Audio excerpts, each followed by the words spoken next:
Flavor is not a tongue thing, it's a brain thing.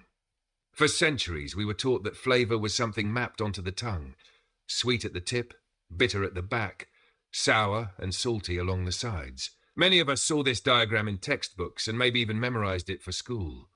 The problem? It was wrong. Flavor is not simply detected on the tongue, it's constructed in the brain. What we think of as taste is actually the integration of multiple sensory inputs: smell, texture, temperature, sight, even sound. When you sip, you're not just engaging your palate, you're engaging your mind. The myth of the tongue map.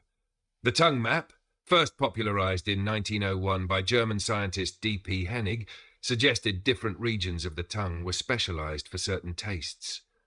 Later research revealed that while certain areas might be slightly more sensitive, every taste receptor is capable of detecting sweet, salty, sour, bitter, and umami, Lindemann 2001.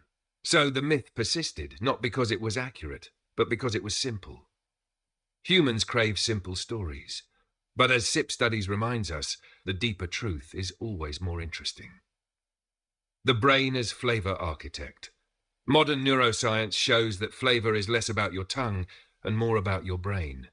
The olfactory bulb, the gustatory cortex, and even areas tied to memory and emotion all light up during tasting experiences.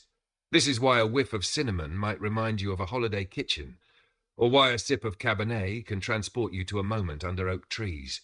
As psychologist Charles Spence explains, flavor is a multisensory construct, an illusion the brain creates by combining information from the senses. Spence beyond taste, the hidden senses. Flavor extends beyond taste buds and olfaction. Texture, mouthfeel, temperature, and trigeminal sensations like the burn of chili peppers or the cooling of menthol all inform what we perceive. Even visual cues, the color of a wine or the design of a coffee cup, can shape perception, Marot-Brochet and Dubourdieu 2001. This explains why the same water tastes different when drunk from glass, plastic, or aluminum. It's not just the vessel, it's your brain integrating signals into a single flavor experience. Why this matters for SIP studies. At SIP studies, we believe that understanding the neuroscience of flavor transforms how we teach and taste. By appreciating that flavor is a construction of the mind, we expand the practice of beverage education. For learners, flavor is not just about labeling, it's about noticing how all your senses converge.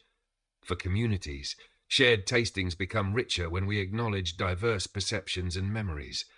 For the future, AI and sensory research may one day help machines simulate flavor, but the human brain remains the true tasting ground. So next time you sip, remember, the magic isn't just on your tongue, it's in your mind.